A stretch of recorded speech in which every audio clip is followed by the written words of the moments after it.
साथ हूं मैं दीपा बाफिला। शुरुआत बड़ी खबर के साथ पीएम मोदी वाराणसी पहुंच गए हैं, ये जानकारी है। पीएम मोदी का सीएम योगी ने किया जोरदार स्वागत। पीएम मोदी 1780 करोड़ की योजनाओं की सौगात देने वाले हैं, ये बड़ी जानकारी। पीएम मोदी वाराणसी पहुंच चुके हैं, ये खबर मिल रही है। पीएम मोदी का स्वागत किया सीएम योगी ने और 1780 करोड़ की योजनाओं की सौगात पीएम मोदी आज काशी को देने वाले हैं। कैंट स्टेशन से गुदौलिया तक रोपवे का भी शिलान्यास करेंगे पीएम मोदी। 28 प्रोजेक्ट से अधिक योजना का उद्घाटन और शिलान्यास आज होने वाला है। इंतजार सुबह से हो रहा था, तमाम अलग अलग हिस्सों से कार्यकर्ता लोग जुट रहे थे। जहां जहां पर भी कार्यक्रम है पीएम मोदी के। खबर यह है कि पीएम काशी पहुंच चुके हैं और वाराणसी एयरपोर्ट पर सीएम योगी ने पीएम का स्वागत किया। अगवानी उन्होंने ही की और राज्यपाल आनंदीबेन पटेल भी मौजूद। पीएम मोदी 1780 करोड़ की योजनाओं की सौगात देने वाले हैं काशी को आज, और आज काशी वासियों के लिए बड़ा दिन है।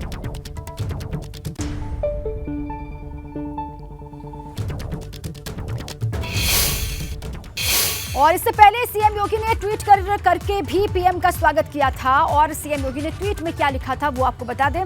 आदरणीय पीएम श्री नरेंद्र मोदी जी के उत्तर प्रदेश के प्रति विशेष लगाव का सुफल है कि समर्थ और आत्मनिर्भर उत्तर प्रदेश का संकल्प साकार हो रहा है। आज काशी के दिव्य धरा से प्रधानमंत्री जी देश और उत्तर प्रदेश को विभिन्न विकास परियोजनाओं से अभिसिंचित करेंगे। आपका स्वागत है, ये सीएम ने ट्वीट किया था पीएम के आगमन से पहले। अब पीएम की मौजूदगी काशी में है और एयरपोर्ट पर सीएम ने ही उनका स्वागत किया। इससे पहले थोड़ी देर पहले का ये ट्वीट आपके सामने हम रख रहे हैं। सीएम योगी आदित्यनाथ ने ट्वीट किया था पीएम के काशी दौरे को लेकर, और ट्वीट में क्या कुछ लिखा था वो भी आपके सामने हम रख रहे हैं। आज काशी को सौगात मिलने वाली है, अलग अलग परियोजनाओं की सौगात देंगे पीएम मोदी और कई मायनों में काशी दौरा पीएम का खास हो जाता है। सीएम योगी उनकी अगवानी कर रहे हैं। एयरपोर्ट पर पहुंचे सीएम योगी और वहां पर स्वागत किया पीएम मोदी का। स्वागत में ट्वीट भी किया था, वही ट्वीट आपको हम दिखा रहे हैं, थोड़ी देर पहले का ट्वीट है।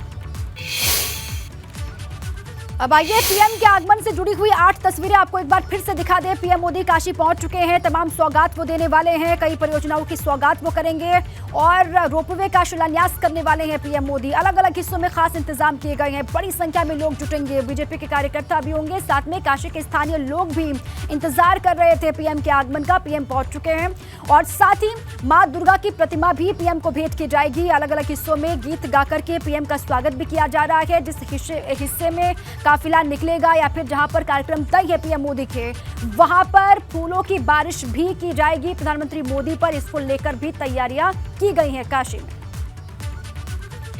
अब रुद्राक्ष कन्वेंशन सेंटर सीधे आपको लिए चलते हैं। यहां पर सबसे पहले कार्यक्रम होना है, जहां मेरे साथी और UP bureau chief Viresh Pandey की मौजूदगी है। वीरेश जी, क्या जानकारी, अब कितना वक्त लगेगा यहां पर पहुंचने में पीएम मोदी को? देखिए, वाराणसी की पवित्र धरा पर प्रधानमंत्री का आगमन हो चुका है और वहां से वो हेलीकॉप्टर के जरिए पुलिस लाइन में उतरने वाले हैं। पुलिस लाइन के बाद से रुद्राक्ष कन्वेंशन सेंटर यहां लगभग 10:10 पर आने की बात हो रही है और अंदर आप खामोशी देख रहे हैं और सुरक्षा कर्मियों को देख रहे हैं। इससे अनुमान किया जा सकता है कि प्रधानमंत्री जल्द ही यहां पहुंचने वाले हैं। अंदर जो विश्व तपेदिक दिवस, 6 दिवस, टीवी दिवस, जो भी आप कह सकती हैं, उसका आज यहां पर प्रधानमंत्री संबोधित करेंगे और इस रोग से निजात कैसे मिले उसको सुनेंगे। डॉक्टर्स की बड़ी टीम है, डेलीगेट्स हैं, इसमें न केवल हिंदुस्तान के बल्कि विदेशों से आए हुए हैं। प्रधानमंत्री की ये आदमकद जो ये लगा है पोस्टर, इस तरीके के पोस्टर्स आपको पूरे बनारस में, काशी में, एयरपोर्ट से लेकर हर जगह पर आपको देखने को मिलेंगे। और ये सजावट, साज सज्जा, G20 लिखा हुआ, प्रधानमंत्री का ये जल गिराते हुए इस तरह के पोस्टर और त्रिपुट लगाते हुए ललाट पर इस तरह के पोस्टर पूरे बनारस में बनारस की शोभा बढ़ा रहे हैं। क्योंकि प्रधानमंत्री का यहाँ आना केवल आना नहीं है, बल्कि एक बड़ी सौगात यहाँ के विकास, यहाँ के जीर्णोद्धार, यहाँ के पुनर्निर्माण, यहाँ के वो चरम पर इस आध्यात्मिक नगरी को लौकिक रूप से और कैसे सजाया जाए, आध्यात्मिक नगरी को कैसे लौकिक रूप से और बेहतर किया जाए, ये सौगात प्रधानमंत्री के द्वारा दिया जाएगा। और रोपवे का यहाँ बहुत चर्चा है। रोपवे का इस लिहाज से चर्चा है कि सामान्य धरातल पर ये पहला देश का रोपवे है। और यहाँ पर पहाड़ों पर हमने बहुत देखा है, हमने भी चढ़ाई की है रोपवे पे, लेकिन इस तरह के रोपवे को लेकर बनारस की गलियों में, काशी के लोगों में, जनमानस में एक कौतूहल है। कौतूहल ये है कि यहाँ से 150 मीटर के ऊपर तक जाएगा, फुली एसी रहेगा, 10 लोग के करीब बैठेंगे उसमें। या कैंट स्टेशन से उतरने के बाद जो भीड़ भाड़ और लोगों का जमावड़ा रहता था बाबा विश्वनाथ दशाश्वमेध घाट गंगा के किनारे जाने के लिए, लोगों पर लोग लदे रहते थे, वैसे लोगों को सुविधा होगी। क्योंकि फुटफॉल हम कह सकते हैं लोगों के आने का जो सिलसिला है काशी में बाबा विश्वनाथ कॉरिडोर बनने के बाद एक उत्सुकता है और एक कौतूहल है कि बनारस में बहुत कुछ बदला है, बहुत कुछ बदलने वाला है। उसे देखने जानने के लिए लोग अपने घरों से निकलकर, और खासकर कहा जाता है कि पहले दक्षिण के लोग बहुत आया करते थे बनारस में। बनारस के लोग के आसपास के जिलों के आने के लोगों का सिलसिला कम होता था, लेकिन बाबा विश्वनाथ कॉरिडोर, प्रधानमंत्री का हमेशा यहाँ आना, यहाँ सौगात देना, निर्माण करना, चर्चा में काशी का हमेशा बने रहना, इस पर टीवी चैनल्स के द्वारा, अखबारों के जरिए, सोशल मीडिया के जरिए बनारस के बारे में लोगों को बताना। तो काशी के एक आध्यात्मिक नगरी काशी, एक पौराणिक नगरी काशी, एक बहुत ही अति प्राचीन नगरी, और ये परिचय का मोहताज कभी भी नहीं रही। लेकिन इसके बदलते स्वरूप को देखने, जानने, समझने, बूझने और खुद अपने आंखों से देखने, सजीव देखने, लाइव देखने के लिए लोग अपने घरों से निकलकर, और इसीलिए हम कह रहे हैं कि आज जो है वो काशी के लिए सौगातों का सबसे बड़ा शुक्रवार है। सौगातों का पिटारा लेकर के पीएम मोदी उनके बीच में पहुंच रहे हैं, उनके सांसद उनके बीच में पहुंच रहे हैं। जाहिर सी बात है सभी उत्सुक वहां पर होंगे, ना सिर्फ बीजेपी बल्कि आम लोग भी जो काशीवासी हैं वो भी। आप रहे हमारे साथ, कुछ और डिटेल्स है वो दर्शकों को बता दें, उसके बाद फिर आपका रुख करेंगे। पीएम मोदी रोपवे की सौगात देने वाले, जिसका जिक्र विदेशी कर रहे थे, ये बनेगा कैसे और इसकी लागत क्या होगी ये भी आपको जान लेनी चाहिए। काशी को पीएम मोदी की सबसे बड़ी सौगात मिलने जा रही है। देश का पहला अर्बन ट्रांसपोर्ट रोपवे बनेगा काशी में, और वाराणसी जंक्शन से गुदौलिया तक रोपवे से सफर आसान हो जाएगा। 644 करोड़ की लागत से ये पूरा रोपवे बनकर के तैयार होगा, ये जानकारी है। ये कहा जा रहा है कि वाराणसी जंक्शन से लेकर के गुदौलिया तक ये रोपवे होगा, और साथ ही देश का पहला अर्बन ट्रांसपोर्ट रोपवे बनने वाला है। 644 करोड़ की लागत से ये बनकर के तैयार होगा। 3.8 किलोमीटर लंबा होगा ये रोपवे, और साथ ही रोपवे में 150 केबल कार या ट्रॉलियां होंगी, ये भी आप जानिए। स्विट्जरलैंड की मदद से, स्विट्जरलैंड की कंपनी की मदद से इसको तैयार किया जा रहा है। रोजाना 16 घंटे रोपवे का संचालन यहां पर किया जाएगा, और तेजी से ये खबर भी मिल रही है कि भूमि अधिग्रहण का काम यहां पर चल रहा है। तार और पाइप शिफ्टिंग का काम चालू हो चुका है, शुरू हो चुका है, और जल्द ही 2 साल का टारगेट इसके लिए रखा गया है कि 2 साल में ये पूरा जो रोपवे है वो बनकर के तैयार हो जाएगा। काशी का रोपवे क्यों खास है, किन मायनों में खास है, ये भी आप समझिए। एशिया का पहला अर्बन ट्रांसपोर्ट रोपवे काशी में बन रहा है। हिंदुस्तान तीसरा देश है और हिंदुस्तान का पहला शहर है काशी। दुनिया के सिर्फ 2 देशों में इससे पहले रोपवे है, बोलीविया और मैक्सिको में ऐसा रोपवे है जो अब काशी में बनने जा रहा है। पहाड़ी इलाकों में अक्सर आपने देखा होगा कि रोपवे का इस्तेमाल किया जाता है। पब्लिक ट्रांसपोर्ट के लिए पहला रोपवे अब काशी में बनने जा रहा है। 164 फीट की ऊंचाई पर यह केबल कार आपको दौड़ती हुई काशी में दिखाई देगी। हर केबल कार में 10 यात्रियों की क्षमता है। 10 यात्री बैठ करके हर एक केबल कार में सफर करते हुए दिखाई देंगे, और दोनों ही तरफ से हर घंटे 6000 लोग एक बारी में सफर करेंगे। 1.5 से 2 मिनट में यात्रियों के लिए अगली जो ट्रॉली है वो उपलब्ध हो जाएगी, ये भी जानकारी है। और 17 मिनट में कैंट से गुदौलिया पहुंचाएगा ये रोपवे, ये भी जानकारी है। महज 17 मिनट में कैंट से गुदौलिया तक इस रोपवे की मदद से आप पहुंच सकते हैं। चलिए एक बार फिर से आपको ले चले वीरेश पांडे के पास, वो मौजूद है कन्वेंशन सेंटर के बाहर। कुछ ही देर के बाद वहां की तस्वीरें भी आएंगी जब पीएम मोदी पहुंचेंगे। वीरेश जी देखिए, 4 चांद लगने वाले हैं इस रोपवे के बाद से। इससे पहले हम बता ही रहे थे कि 2 देशों में ऐसा रोपवे है, और तीसरा देश हिंदुस्तान है, और हिंदुस्तान का एशिया का पहला शहर बनने जा रहा है काशी। और लगातार किस तरीके से हाईटेक हो रहा है, पूरी दुनिया इसको देख रही है। देखिए जो हेलीकॉप्टर की गड़गड़ाहट है मेरे कानों तक आ रही है और मैं इससे बता सकता हूं दर्शकों को कि प्रधानमंत्री पुलिस लाइन में उतरने वाले हैं। बस जो गड़गड़ाहट है ऊपर जो हेलीकॉप्टर की जो आवाज़ है उससे साफ जाहिर है। और आपने कहा कि काशी बदल रहा है, रोपवे की बात आप कर रही हैं। रोपवे पे चढ़ने वाला हर वो शख्स पूरे काशी का दर्शन करेगा और मकानों के ऊपर से होके जाएगा। एक ऐसा दृश्य होगा कि जो बनारस में हम कहें तो मल्टी स्टोरी बिल्डिंग बहुत कम है। ऐसा नहीं है कि अभी जिस तरीके से दिल्ली, गुड़गांव और मुंबई में मल्टी स्टोरी बिल्डिंग्स की भरमार है, वैसा बनारस में नहीं है। तो जो रोपवे पर चढ़कर जाएगा वो पूरे काशी का दर्शन करेगा और जो बनारस की जो आत्मा है उस स्थल से वो यात्रा तय करेगा और बाबा विश्वनाथ कॉरिडोर होते हुए दशाश्वमेध घाट गंगा के किनारे तक जाएगा। तो ये एक खास सौगात है। यूं तो आप अगर सौगातों की बात करेंगी तो 1700 करोड़ से ज्यादा की सौगात है। हॉस्पिटल्स बन रहे हैं, बहुत सारी चीजें बन रही हैं, लेकिन चूंकि ये यूनिक है और ऐसा है तो प्रधानमंत्री का ये जो कद है, ये कद इसी वजह से प्रधानमंत्री का इतना बढ़ा हुआ हमें दिखाई देता है कि प्रधानमंत्री जब आते हैं तो यहाँ कुछ ऐसा विशेष करके जाते हैं जिसकी चर्चा पूरे विश्व में होती है। न केवल काशी के लोग, बनारस के लोग हर्षित होते हैं, मुदित होते हैं, बल्कि जो पूरा पूर्वांचल है उसका असर इम्पैक्ट पड़ता है। अगर हम 24 के चुनाव के लिहाज से कहें तो ये भी बेहद महत्वपूर्ण है क्योंकि बनारस के सांसद काशी से चुनाव लड़ते हैं नरेंद्र मोदी और इसका असर पूर्वांचल में पड़ता है, इसका असर बिहार के बहुत सारे क्षेत्रों में पड़ता है। और प्रधानमंत्री की जो ये विकास यात्रा है काशी के लिहाज से, इसका इम्पैक्ट वोट के लिहाज से देखें, जनता के समर्थन के लिहाज से देखें, यही वजह है कि 14 में भारतीय जनता पार्टी की जीत के बाद उसे निरंतर मैं कह सकता हूं। ठीक है वीरेश जी, आप ये बता रहे हैं कि कुछ ही देर के बाद पीएम की तस्वीर हम देख पाएंगे। वो पहुंचेंगे यहाँ पर और वर्ल्ड टीवी डे के मौके पर टीवी समिट को वो संबोधित करेंगे। क्या कुछ बातें वो कहते हैं पूरे ही समिट को लेकर और काशी के विकास को लेकर, ये सुनने के लिए सभी ललायित हैं और सभी इंतजार भी कर रहे हैं।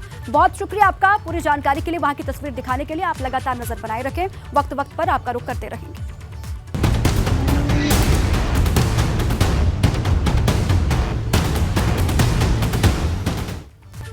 और इसी बीच आजमगढ़ से बड़ी खबर मिल रही है। जिला संयुक्त चिकित्सालय में घपले का आरोप है। जेम पोर्टल के जरिए अपने लोगों को लाभ पहुंचाने का आरोप लगा हुआ है। बिना अनुभव वाली कंपनियों को 1,88,00,000 का ठेका देने का मामला है। अनुभवी कंपनियों की अनदेखी करके बिना अनुभव वाली कंपनी को बिजली उपकरण की सप्लाई का ठेका देने का आरोप लगाया गया है और इस पूरे के मामले में सीएमएस पर अनियमितता करने का आरोप है। ये बड़ी जानकारी आपके सामने आजमगढ़ से इस वक्त है, जहां से खबर यह कि जिला संयुक्त चिकित्सालय में घपले का आरोप लगा है। जेम पोर्टल के जरिए अपने लोगों को लाभ पहुंचाने का आरोप है और ये कहा जा रहा है कि बिना अनुभव वाली कंपनियों को 1,88,00,000 का ठेका दे दिया गया। अनुभवी कंपनियों की अनदेखी की गई और बिना अनुभव वाली कंपनियों को बिजली उपकरण की सप्लाई का ठेका देने का आरोप लगा है। ये बड़ी जानकारी इस वक्त आजमगढ़ से है। अपने लोगों को लाभ पहुंचाने का आरोप है जेम पोर्टल के माध्यम से। अब देखिए, अस्पताल में घपले के आरोप को समझिए आप। आजमगढ़ के जिला संयुक्त चिकित्सालय तरवा का ये पूरा मामला है। मुख्य चिकित्सा अधीक्षक पर मनमानी करने का आरोप लगा हुआ है। जेम पोर्टल पर मनमानी शर्तें डालने का उन पर आरोप है और मनमानी शर्तों पर बिना अनुभव वाली कंपनी को टेंडर दे दिया गया, ये उन पर आरोप लगा हुआ है। 1,88,00,000 रुपए के टेंडर में घपला करने का आरोप लगा है। 16 फरवरी 2023 को टेंडर जारी किया गया और 27 फरवरी 2023 को टेंडर ओपन किया गया। जेम पोर्टल पर निविदा की शर्तों पर 4 दिन में आपत्ति मांगी गई। लखनऊ की कंपनी ने कुछ शर्तों पर आपत्ति दर्ज करवाई और ये आरोप है कि कंपनी के दबाव में शर्तों में हेरफेर भी की गई है, हेराफेरी हुई है। अब इस आरोपों की सच्चाई क्या है, इसको जानने की भी लगातार कोशिश की जा रही है। 16 फरवरी की तारीख बताई जा रही है 2023 को, जब टेंडर को लेकर आगे बढ़ा गया। अब तमाम ये आरोप लग रहे हैं। इन आरोपों पर एबीपी गंगा की टीम ने जब मुख्य चिकित्सा अधीक्षक से बात की तो उन्होंने आरोपों को खारिज कर दिया। सुनिए। टर्म्स एंड कंडीशन डाला, उसमें 8 फर्में थी जिन्होंने बिड किया, बिड में पार्टिसिपेट किया। उसमें जेम पोर्टल ने L1 को दिया तो L1 का जो है L1 को दिया गया। शारदा इलेक्ट्रिकल्स करके थी, कोई आपत्ति होती तो उसी पे होता। शिकायत हुई है, उसकी जांच स्टूडियो साफ कर रहे हैं। आरोप कोई किसी पे भी लगा सकता है, ठीक है ना, कि कोई भी कंपनी है तो उस पर कोई भी आरोप लगा सकता है, फ्री है, फ्री टू, हाँ, तो उसमें बहुत वो नहीं है। सर, ये जो काम करने वाली कंपनी है रखता रहता है उसका आरोप। इनके पास अनुभव पहले से है जो छाबड़ा इलेक्ट्रिसिटी। हाँ। और देखिए, इस पूरे मामले में मुख्य चिकित्सा अधीक्षक के खिलाफ शिकायत की गई है। मामले की जांच आजमगढ़ के सीडीओ कर रहे हैं। डीएम ने जल्द जांच रिपोर्ट मांगी है। ये भी जानकारी मिल रही है कि डीएम ने इसको लेकर जांच रिपोर्ट तलब की। ये शिकायत किसी ने जिलाधिकारी महोदय को प्रस्तुत किया था और वो शिकायत जांच के लिए यहाँ पर मेरे पास आई हुई है। मैं शीघ्र ही इसमें जांच करने के उपरांत अभिलेख मैंने अभी प्राप्त कर लिए हैं। जांच करने के उपरांत उसकी रिपोर्ट जिलाधिकारी महोदय को सबमिट कर दूंगा। जो है गड़बड़ी की बात सामने आ रही है, घपले की बात सामने आ रही है, जो तमाम आरोप लग रहे हैं, इस पूरे ही मामले में हमारे कुछ सवाल हैं, वो आपको बता दें। क्या जेम पोर्टल के जरिए टेंडर में घपला किया जा सकता है? ये बड़ा और अहम सवाल है। क्या मुख्य चिकित्सा अधीक्षक टेंडर की शर्तों में बदलाव कर सकते हैं क्या? ये दूसरा अहम सवाल आपको दिखा रहे हैं। और इसके अलावा क्या अनुभवहीन कंपनियों को भी टेंडर दिया जा सकता है? जिसके पास कोई अनुभव ही ना हो उसको भी टेंडर दिया जा सकता है क्या? क्या टेंडर के शर्तों में बदलाव कर कंपनी से पैसे लिए गए?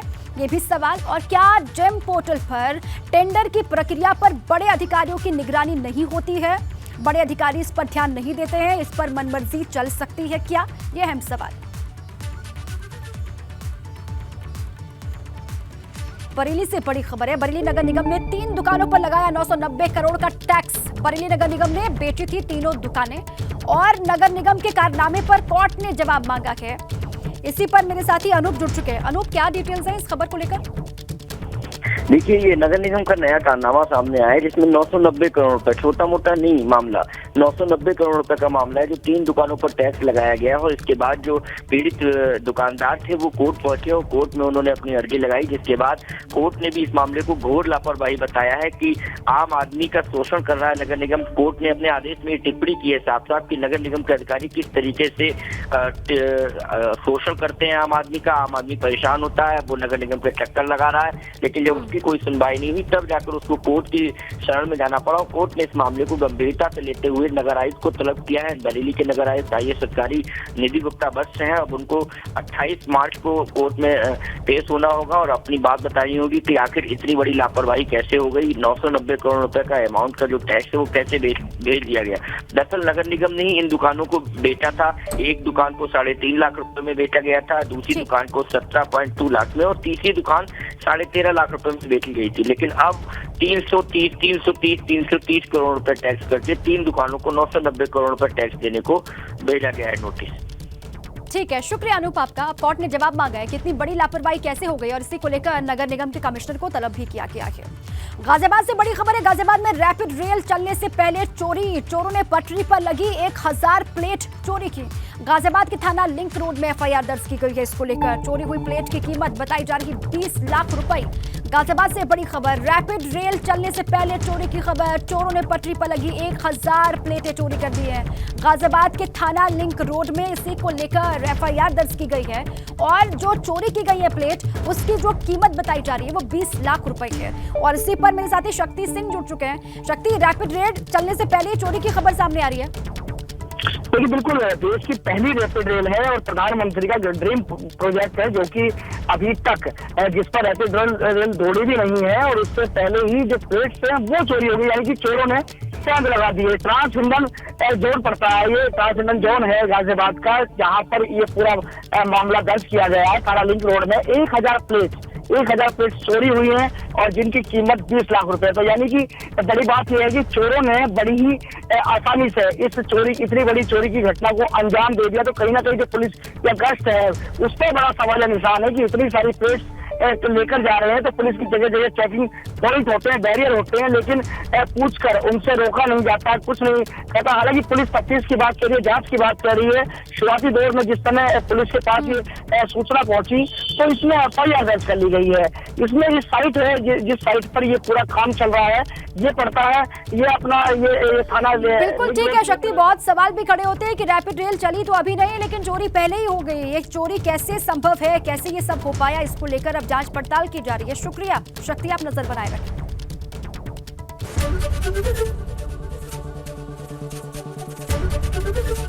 एबीपी गंगा, खबर आपकी, जुबान आपकी।